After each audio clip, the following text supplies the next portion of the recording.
Kalau pemerintah sudah memihak ke rakyat, maka Said Didu masuk kamar pakai selimut tidur. Kalau masih ada pemerintah yang mau membela. Karena setelah ditetapkan PSN, semua bergerak untuk melakukan pembebasan lahan, penggusuran yang sangat tinggi. Nah, saya ditanya orang, apa yang ini? Saya bilang, saya setiap ke lokasi itu menangis. Betul-betul menangis. Saya nanti tunjukkan bagaimana pemilik tanah sampai begini-begini kepada pengembang. Di depannya ada aparat desa. Padahal dia pemilik tanah.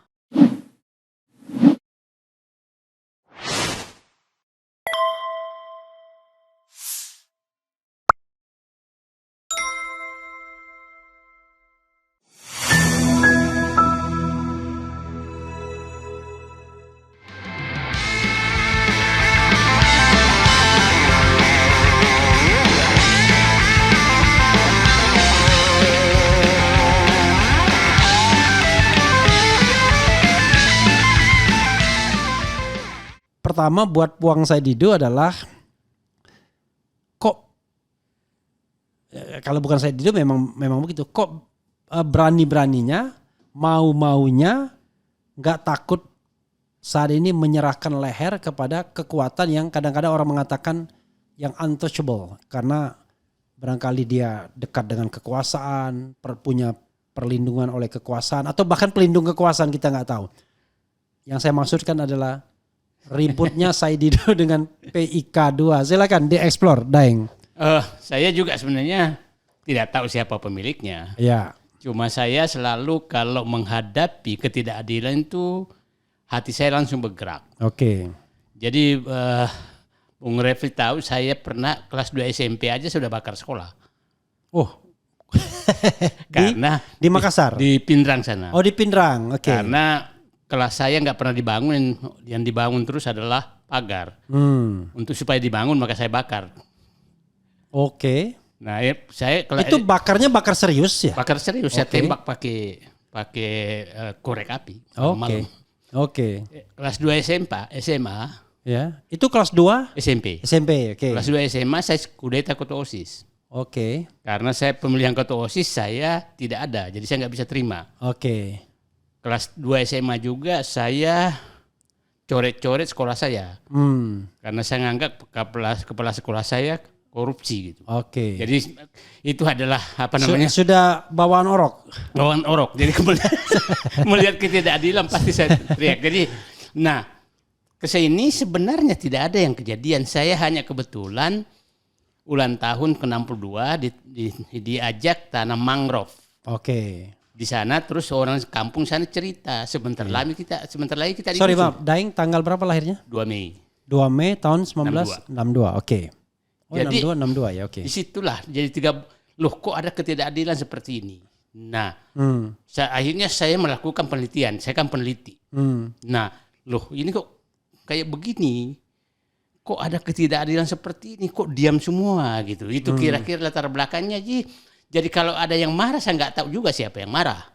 Nah, Bung Refli juga tahu dulu kan saya yang protes keras namanya Meikarta karena saya bilang ini penipuan. Iya. Terus saya datang ke Rempang. Rempang itu lebih parah lagi. Rempang itu saya saat itu sudah mau ke sana, semua orang melarang.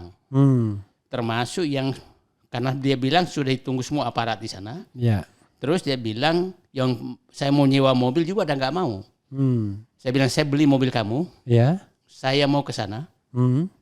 Dan saya hadapi siapapun yang ada di sana. Okay. Saya memang kalau ada ketidakadilan saya memang mobil jadi dibeli. Akhirnya banyak yang berani. Akhirnya banyak yang berani gitu. Oke. Karena saya nggak kendor. Oke. Kalau menghadapi. Sempat datang ke Rempang. Sempat. Dan lalu saya bertemu aparat. Ketemu semua masyarakat dan masyarakat semakin ini untuk melawan gitu. Nah, jadi saya sih kenapa ya karakter saya memang kalau lihat ketidakadilan itu saja. Oke, kita kembali ke PIK2 lagi ya. Ada semacam bantahan ini, mohon maaf ya kan saya harus sampaikan karena Puang tidak sempat ketemu kan dari lawyer PIK2 yang juga teman kita Haris Azhar. Puang dianggap konflik of interest karena Puang ada tanah di sana dan tanah di sana mau dibebaskan dengan harga 50.000 juga. Kalau menurut Puang kan begitu. Oh, ini semua tanah 50.000, 50.000. Coba bisa dijelaskan secara clear itu. Jadi saya sebenarnya ini ketukar sebenarnya. Harusnya Haris Azhar yang membela rakyat, saya di posisi Haris Azhar. Karena saya birokrat hampir 30 tahun. Iya. Jadi sebenarnya kalau Haris Azhar di pihak saya, mungkin dia bisa mengeksploitasi bagaimana pendirian rakyat lebih banyak daripada saya. Karena instingnya dia lebih tinggi. Iya. Oke. Terkait tanah saya di sana, itu tanah saya tuh sudah 30 tahun saya bertambak di sana. Bertambak. Iya, Oh, jadi tanah produktif, tanah produktif. Produktif. Oke. Terus sawah saya juga ada, tapi hasilnya saya nggak pernah ambil, selalu saya bagikan saja ke masyarakat sana karena masyarakat miskin, Iya. kan? Nah, sangat aneh tuduhannya bahwa Pantai Indah Kapuk mau membeli. Saya belum pernah mau menjual. Oke. Pantai Indah Kapuk juga tidak pernah menawar. Oke. Dan saya ingin menyatakan tanah saya itu nggak luas amat. Kalaupun dibeli dengan harga mahal, tidak juga menjadikan saya menjadi kaya raya. Berapa luasnya kalau boleh tahu? Ya, paling 10-an hektar. 10 hektar, oke. Ya, dan itu 30 tahun lalu Pak, saya belinya bukan sekarang. Iya. Nah, yang saya ini kan adalah bagaimana petani-petani yang lain. Nah, kalau Pak Haris Azhar mau bukti, ya baiknya turun juga menanyakan seperti yang saya lakukan.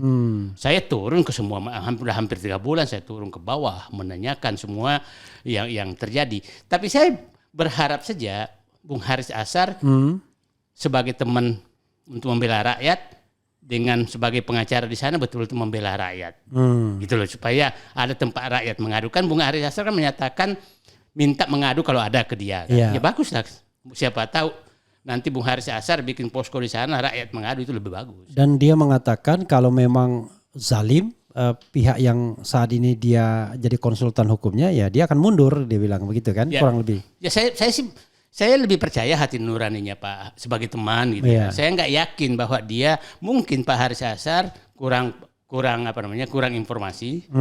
Nah, dan mungkin Bung Haris Azhar adalah tidak tahu bagaimana struktur penekanan terhadap rakyat yang terjadi, sehingga dia hanya tahu di atasnya.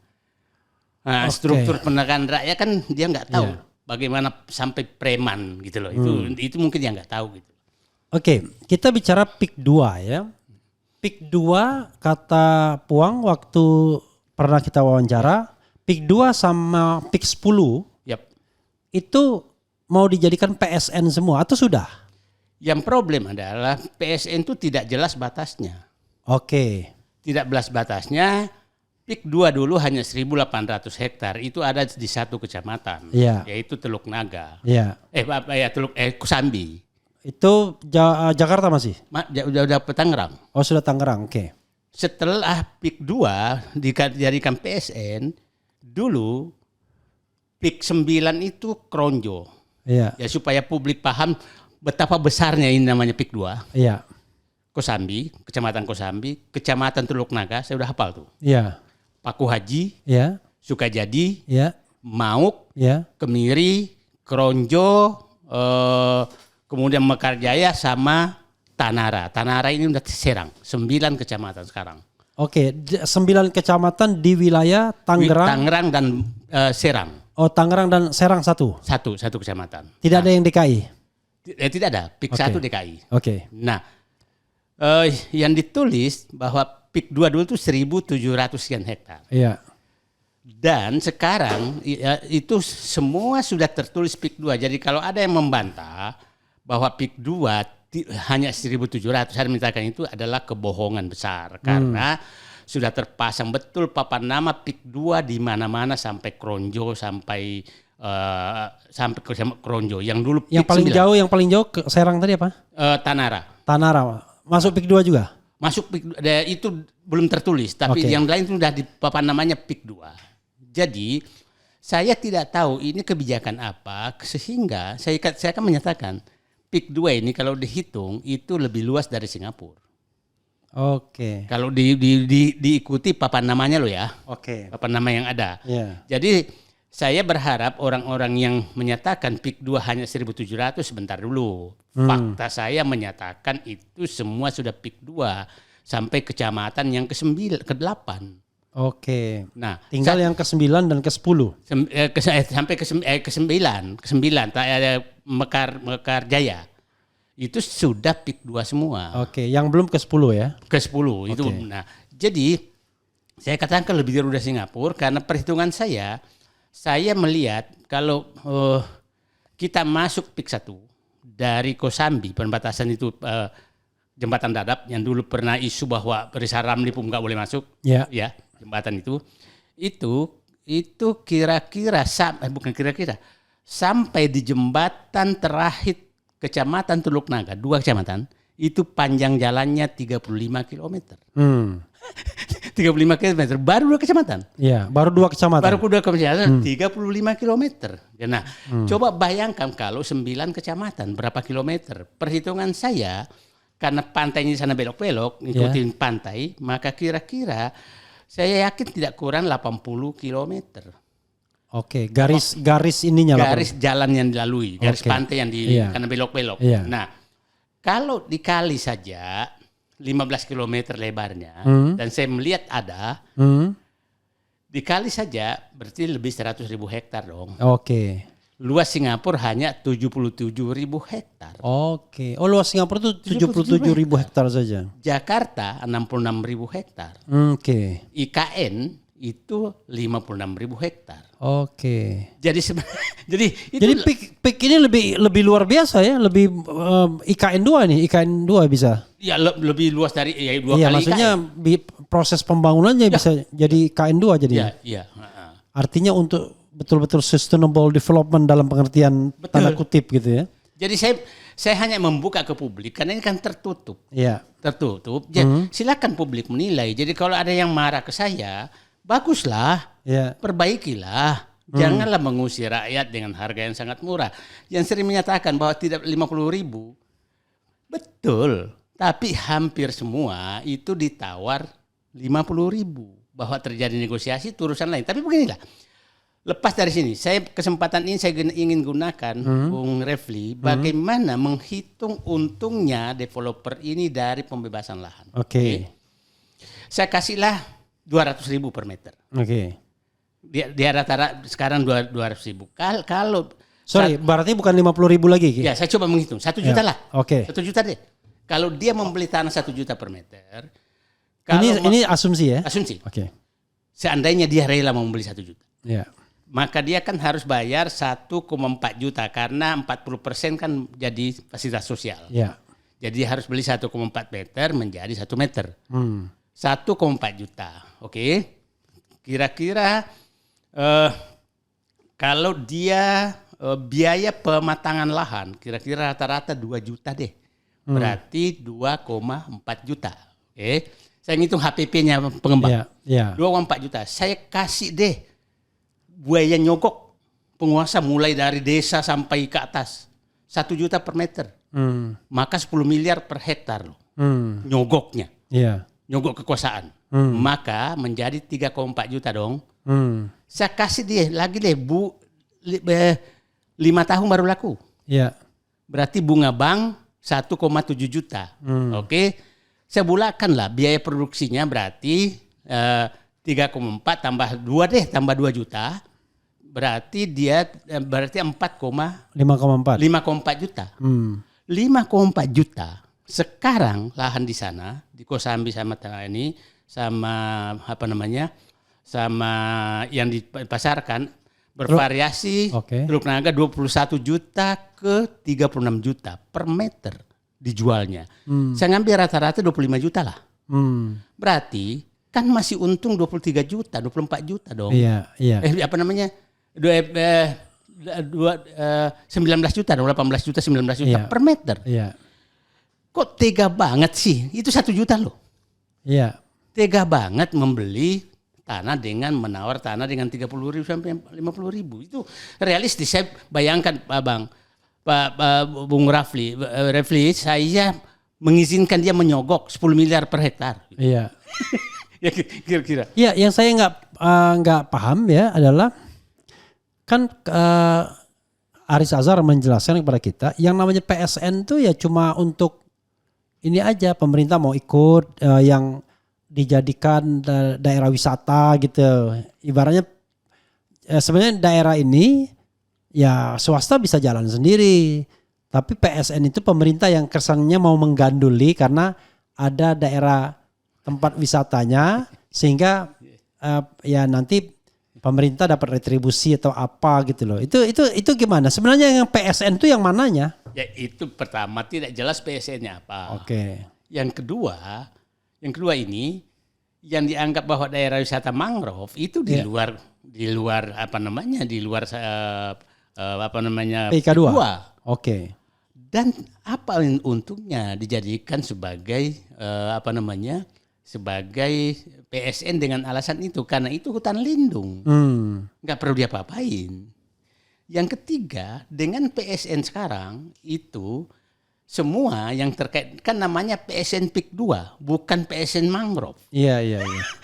Iya kan, PSN PIK 2, bukan PSN wisata. Iya. Sehingga semua program PIK 2 itu dianggap PSN. Itulah kenapa PIK 2 merubah semua menjadi PIK 2. Oke. Awalnya semua PIK jadi PIK 2. Kronjo tuh PIK 9. Iya. PIK 10, PIK Kronjo sama Mekarjaya PIK 9, Tanara PIK 10. Sekarang PIK 2 semua. Artinya ada pemanfaatan di bawah menyatakan bahwa ini proyek strategis nasional. Itu yang pertama. Yang kedua, ada juga sekarang bahwa ya Alvin Lin kan membuka ada pengalihan APBN ke sana gitu kan. Ya, itu dugaan dia. Analisis. Ya. Ya. Nah, tapi saya juga dapat informasi bahwa beberapa BUMN mulai agak dipaksa untuk melakukan investasi di sana, walaupun di sana itu di PIK 2. Di PIK 2. Oke.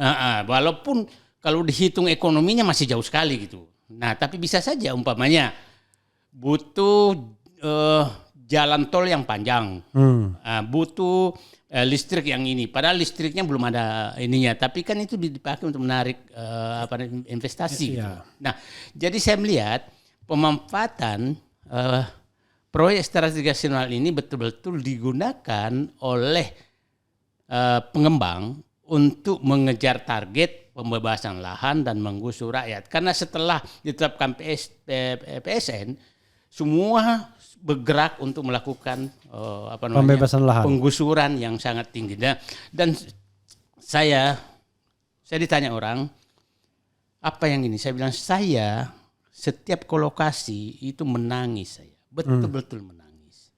Kenapa?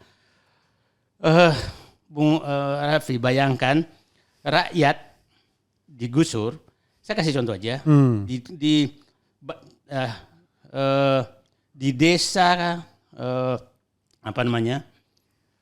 di desa Kohot, di desa Muara itu Sungai Tahang. Itu dulu kan rakyat dipindahkan. Rakyat dipindahkan, dia jelas-jelas punya tanah. Ada suratnya, dipindahkan ke tanah, nggak tahu tanah siapa.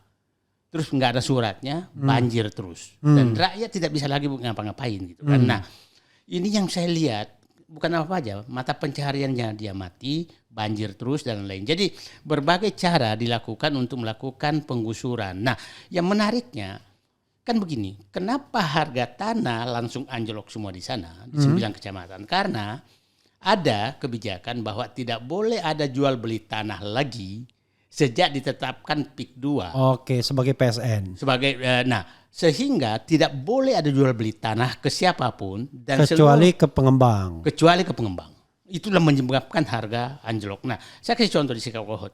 Sebelum ditetapkan sebagai PIK 2, harga tanah di sana itu 650.000. Harga pasar dan jual beli. Setelah camat dilarang jual beli, maka langsung PIK 2 tuh ini kan antara 90.000 sampai 150.000 per meter. Nah, di daerah-daerah yang 50.000 itu adalah daerah PIK 10, PIK 9. Itu sedang ditawar. Tapi di daerah juga ada juga yang 35.000. Kalau Daeng di daerah mana? Saya daerah Kronjo. Kronjo itu PIK 9. PIK 9. Oke. Nah, yaitu yang ini. Terus yang kedua, orang yang tidak mau melepaskan tanahnya itu berbagai hal yang dilakukan. Coba bayangkan yang diceritakan LBH Muhammadiyah, kliennya dia nggak mau dibebaskan tanahnya, akhirnya dikasih cari kesalahannya, masuk penjara. Saya punya banyak saksi yang cerita bahwa umpamanya Bung Rafli punya tanah 10 hektar, hanya mau menjual 5 hektar. Yeah. Maka 5 hektar sisanya itu dipermasalahkan surat-suratnya macam-macam, terus dipanggillah ke kantor aparat untuk Ini berdasarkan kesaksian itu ya, kesaksian mereka. yang Daeng dengar dari LBH-nya. Dari LBH-nya dan orang yang punya tanah. Oke, jadi langsung ya? Langsung yang punya tanah. Dan itu tidak sedikit yang seperti itu.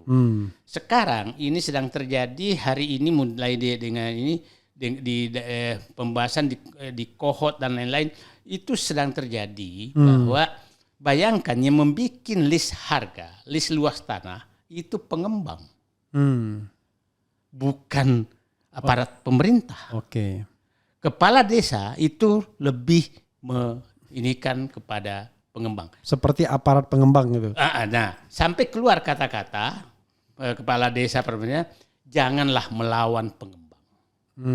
Udah seperti itu kejadiannya. Jadi, nah, saya punya rekaman, nanti setelah rekaman ini saya tunjukkan bagaimana aparat desa ikut mengintimidasi rakyat untuk melepaskan tanah. Jadi kalau Bung Haris Ashar ini butuh bukti, saya akan kasih. Karena saya lebih percaya Bung Haris Ashar bobot kemampuan membela rakyat pasti lebih tinggi dari saya. Oke. Pasti lebih tinggi dari saya. Jadi saya sangat senang karena Bung Haris Ashar, saya dengar bahwa dia menyatakan kalau ada ini melapor ke dia. Mungkin suatu saat saya akan melapor ke dia. Oke. Jadi saudara sekalian, sekali lagi ya, kita ini tidak mencari pembenaran. Yang kita cari adalah kebenaran. Jadi informasi yang sesungguhnya. Jangan sampai kemudian seolah-olah Puang ada konflik of interest soal tanahnya dan lain sebagainya. Jadi tanah itu belum pernah ditawar sama sekali. Saya juga nggak pernah mau jual. Oke. Jadi begini, yang menarik tuh, kalaupun saya punya interest, apakah salah interest saya? Iya. Iya kan? Dan saya tidak pernah persoalkan tanah saya kok. Kalau saya persoalkan, saya begini, Pak. Saya kan paham. Cara pembebasan mereka gini, Pak.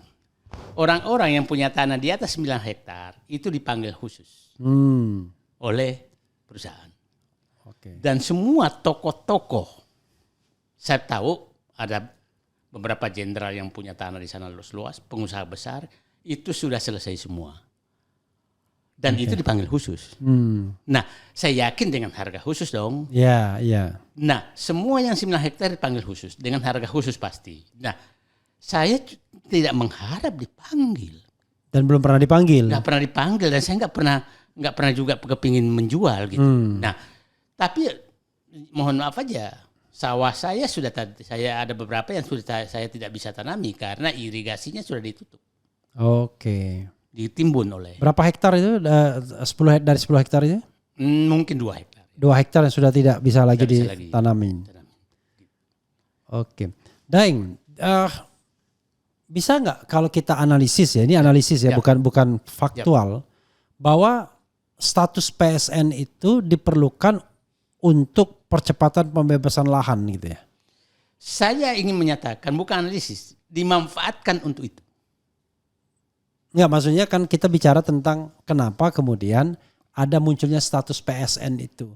Kan kalau PSN kan saya bayangkan untuk kepentingan rakyat ya. Kalau proyek-proyek strategis nasional itu kan namanya strategis. Tapi kalau untuk pengembangan perumahan misalnya atau pemukiman, kawasan, saya merasa aneh aja kalau dia dijadikan proyek strategis. Saya melihat ini kan begini, kayak gini, Rempang, apa sih pentingnya jadi PSN? Iya. Kan hanya mengundang Cina masuk. Iya. Yang menarik, PIK 2, apa urusan jadi PSN? Kan itu transaksi biasa antara masyarakat dengan pengembang dong. Iya, dan itu sudah terjadi di PIK 1, di BSD macam-macam kan? BSD apalagi dijadikan. Saya juga heran. Jadi maksud saya begini, saya ingin menyatakan, saya boleh dong menganalisis kita gini ya, Bang Refli.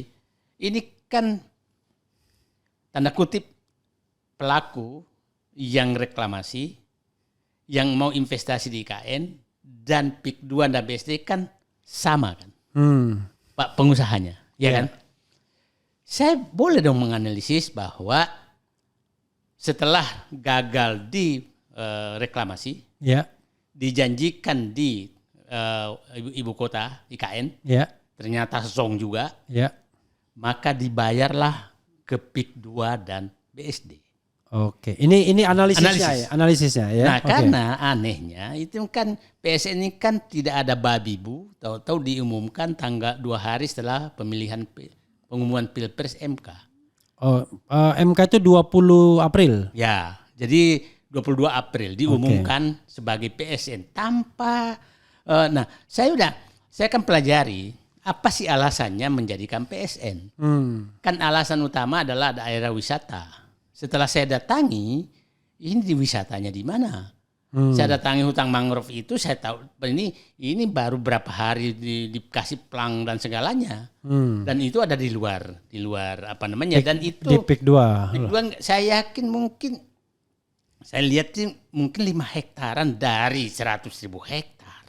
Kalaupun mau dimasukkan. Kalaupun mau dimasukkan, kenapa yang lain dimasukkan semua? Kenapa hanya proyek stasiun nasional Taman Wisata Mangrove? Itu aja. Bukan PIK 2 namanya gitu. Oke.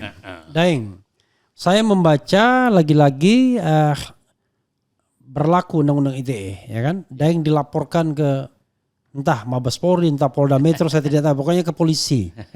Sejauh ini udah ada intimidasi, panggilan dan lain sebagainya? Karena saya tidak menuduh siapa-siapa. Ya. Saya hanya menyuarakan penderitaan rakyat dan ketidakadilan yang dilakukan. Jadi saya kalau itu penyebabnya saya dipanggil, maka saya jelaskan. Karena saya kan tidak menuduh siapa-siapa yang melakukan. Saya menyatakan ini rakyat tersolimi oleh orang-orang yang berkuasa melakukan pembebasan oleh mereka. Oke. Nah, kalau itu sudah dianggap melanggar undang-undang, betapa susahnya kita. Nanti kalau ada orang kecelakaan lalu lintas, jangan ditolong lah, nanti kena undang-undang ITE kalau ada yang ngerekam, gitu kan? Ya. Nah, saya tidak tahu siapa yang melakukan itu, pelaporan itu, tapi saya sih yang saya baca mengatasnamakan penduduk di PIK 2 itu yang bahagia dengan PSN ini dan dia merasa terganggu dengan pernyataan-pernyataan atau video-video puang begitu. kalau itu dan dianggap menyebarkan kebohongan gitu-gitu gitu. Kan undang-undang ITE kan sama. Dulu kan undang-undang 1 1946 sudah dihilangkan. Ini undang-undang yang dipakai ITE. Ya, itu kan kalau kebohongan kan saya bisa tunjukkan fakta semua bahwa buktinya. Tapi kalau begini aja. Saya akan hadapi dengan tenang karena saya hanya ingin membela rakyat yang tersolimi. Bung Refli, coba bayangkan, rakyat di bawah tidak ada lagi tempat mengadu karena dia menghadapi preman, menghadapi aparat desa, menghadapi aparat penegak hukum. Semua apa kata pengembang. Nah, terus rakyat siapa membela? Rakyat, pemerintah juga diam, tidak ada yang teriak. Saya bilang begini, kalau pemerintah sudah memihak ke rakyat, maka saya Dido masuk kamar pakai selimut tidur. Oke. Kalau masih ada pemerintah yang mau membela, itu aja. Jadi saya mengambil peran pemerintah karena pemerintah diam malah menjadi pihak yang menekan rakyat. Itu yang terjadi. Oke, Daeng. Ini bagian ini ya, ada pertanyaan terakhir. Daeng juga menghimbau kepada pemerintah yang baru. Ya. Prabowo Gibran. Untuk saya tidak tahu ya mencabut status PSN atau apalah turun terhadap kasus ini. Apa yang persisnya yang disampaikan? Saya ingin begini. Saya agak paham tentang Prabowo. Saya punya harapan ke dia karena saya yakin dia memiliki patriotisme. Terlepas proses berpemilu kemarin ya kita bilang. Saya enggak ini, saya enggak apa ini. Dia punya patriotisme, dia punya nasionalisme. Dia punya jiwa kerakyatan. Saya enggak paham gitu. Yang dia mau mengeluarkan uangnya untuk rakyat tuh. Yang ketiga dia punya rasa keadilan yang tinggi.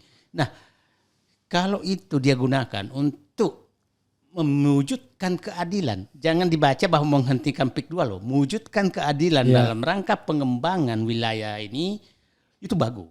Nah, yang harus kita pikirkan Bung Refli, kalau tolonglah turun ke bawah itu orang dia tidak tahu lagi harapan hidupnya kemana. Itu mungkin kalau nanti 9 kecamatan jutaan orang loh. Orang itu dibawa kemana? Ada yang menyatakan dapat kerja dia satpam itu mungkin 3 satu RT. Itu enggak. Nah, coba dia di PIK 2 tidak ada rumah yang dibawa 2 miliar. Nah, terus enggak mungkin ada yang tinggal di situ. Mereka tinggal di mana? Itu kan harus kita pikirkan. Yang menarik gini, Pak. Saya baru turun di Desa Kohot melihat, bayangkan rakyat itu mau diganti rugi hanya dikasih uang dan disuruh pindah ke tanah yang enggak jelas statusnya, tidak ada jalan, tidak ada dan membangun sendiri, tidak ada air, belum ada listrik. Tanahnya enggak jelas statusnya.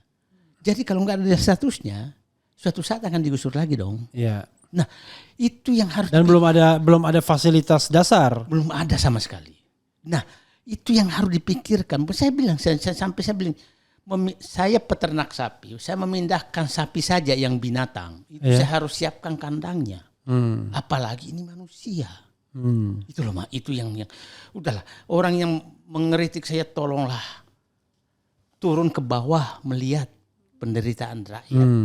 Coba bayangkan Pak, dia nggak bisa tidur dengan tenang. Karena dia setiap saat, saya nanti tunjukkan bagaimana pemilik tanah sampai begini kepada pengembang. Dan di depannya ada aparat desa.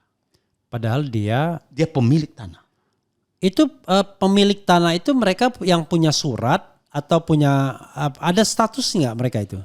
Sebagian besar hak milik. Oh, malah sebagian besar hak milik ya. Even maksudnya hak milik pun masih masalah juga jadinya. Sama masalahnya. Nah, bayangkan, saya bilang tadi, bayangkan kalau aparat desa, aparat sudah menyatakan janganlah coba-coba melawan PT istilahnya dia. Itu udah begitu keluarnya. Daeng, kan turun ke lapangan, bahkan bikin video, ya kan? Nggak pernah diintimidasi selama proses turun ke jalan. Sudah berapa kali Daeng ke sana? Hampir tiap hari sih. Oh, hampir tiap hari itu berapa orang? Saya ganti-ganti dan saya nggak pernah tahu jadwalnya saya mau kemana. Nggak, maksudnya dikawal nggak? Nggak juga. Nggak juga. Baik, paling sama teman gitu. Sama teman. Yuk, siapa yang mau berangkat? Dan kalau umpamanya kita mau nyewa kapal, ya kita tawar 5 pakai 1 gitu. Maksudnya? Ya jangan itu, siapa tahu ini ditelepon tenggelamkan di laut kan bisa juga. Jadi saya menawar kapal tuh 5 kapal, tapi saya pilih nanti yang terakhir yang mana. Oh, maksudnya pilih 5 kapal. Oh, nawar 5 kapal. Nawar 5 kapal gitu. Oke. Baru kita pilih, ya kita pakai cara intelijen juga. Tapi ada ancaman langsung nggak? Enggak juga sih. Enggak ya? Enggak juga sih. Saya begini sih. Saya sampai titik percaya Allah akan melindungi. Karena saya niat saya betul-betul hanya membela rakyat. Karena saya tahu persis penderitaan mereka. Pak Rafli bisa bayangkan, 1 hektar tanah produktif di daerah Mauk dan Koron itu ditawar 50.000. Ditawar 50.000. Coba di kampung saya di Sulawesi, tanah yang produktif itu sawah 1 juta per meter. Yang produktif ya? Yang produktif. Jadi dia 1 juta per meter itu berarti 1 miliar per. Ini 150.000. 50.000, mohon maaf aja, kepotong-kepotong pajak dan lain-lain tuh sampai 40.000 per meter. Oke. Jadi saudara sekalian, kalau di RH Channel ini kita tidak mau pakai sensor-sensoran. Tetapi kalau ada pihak yang berkeberatan terhadap pernyataan narasumber di RH Channel, silakan datang ke sini. Ya kan? Jangan main intimidasi, main lapor polisi. Jadi biar ada imbangannya, ya kan? Gitu ya. Tapi biasanya kalau diundang nggak mau juga gitu. Jadi jadi kita tidak menyebut siapa-siapa, tetapi kita menyebut fenomena ya. Oke, Daeng. Dan saya selalu menyatakan begini. Yang satu kritik adalah PSN PIK 2. Enggak, memang ada nama perusahaan di situ. Iya. Kalau ada pemilik perusahaan marah, kok kamu marah? Iya.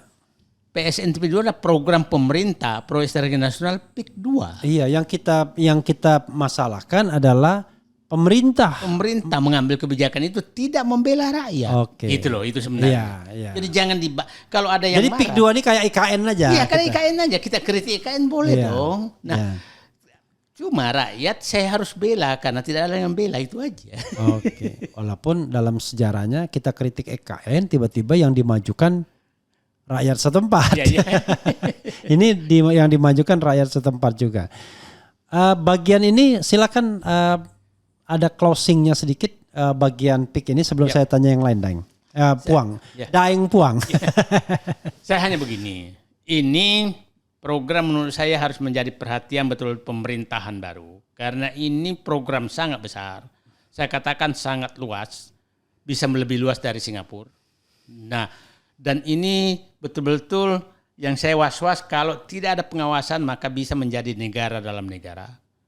Karena pengalaman kita PIK 1. Oke. PIK 1 itu kan menjadi daerah sangat eksklusif. Oke. Dan ini panjang pantainya mulai bisa sampai Merak loh nanti ujungnya. Merak. Oh, Merak sampai Merak ya. Nah, sampai ujung Pulau Jawa ini. Dan kita lihat yang ditawarkan sekarang tuh adalah betul-betul rumah yang paling mahal tuh, tanah yang paling mahal adalah yang bisa parkir yacht, perahu. Oke, iya. Berarti seluruh pantai di sana sudah menjadi daerah tertutup. Padahal menurut undang-undang kan pantai nggak boleh dong. Nggak boleh. Nah, kita datang ke sekarang itu pantai juga sudah dipagar, jadi nggak bisa lagi masuk. Jadi menurut saya ada 3 hal. Satu, bahwa ini menurut saya rawan terhadap keamanan nasional. Rawan terhadap mohon maaf, bisa menjadi rawan terhadap SARA. Ya. Karena hanya etnis tertentu yang tinggal di sana. Itu bisa bom meledak. Oke. Yang ketiga menurut saya rawan terhadap, coba bayangkan, bukan rawan lagi, menggusur masyarakat segitu banyak, memiskinkan orang. Yang saya sayangkan tuh tambak dan lahan produktif. Itu tergusur. Begitu saja hilang dan diubah menjadi wilayah yang sangat eksklusif. Jadi saya berharap pikirkanlah rakyat yang digusur itu saja. Rakyat saya hitungkan kan tadi membeli tanah rakyat 1 juta per meter pun pengembang masih untung sekitar 18 juta per meter. Saya udah kasih biaya sogokan 10 miliar per hektar. Jadi bayangkan, Said Didu menghalalkan sogokan, kan lucu kan. Nah, jadi saking ininya saya. Jadi kata terakhir saya, ini harus ditinjau kembali dan mudah-mudahan si pengembangnya juga muncul rasa keadilan setelah kita ungkap. Siapa tahu mereka yang di bawah ini nggak melaporkan apa yang terjadi sebenarnya di bawah. Dengan turunnya saya, hati nurani sepemilik ini, ya kenapa kita sadis begini? Oke. Sadis begini terhadap rakyat. Gitu. Nah, seluruh aparat juga, saya berharap dengan terbukanya semua, loh kok kenapa kita sadis seperti ini kepada rakyat? Siapa tahu mereka dia tidak tahu karena memang nggak ada yang berani buka. Gitu. Oke. Ya walaupun kemudian kita tanya ya, paradigma pembangunannya itu kok tiba-tiba membangun kawasan-kawasan eksklusif. Itu pertanyaannya. Ini sebagai gambaran saja Bung Refli. Kita kan pernah melakukan bagaimana dulu Pondok Indah dibangun. Kan tidak seperti ini. Iya. Dulu kan Pondok Indah, Bintaro, BSD. Itu kan masih berlaku 136. 1 rumah mewah, 3 rumah sedang, 6 untuk rumah yang kelas bawah. Ya. Ini kan elit semua, enggak ada sama sekali. Bahkan ada, ini elit dan super elit. Super elit.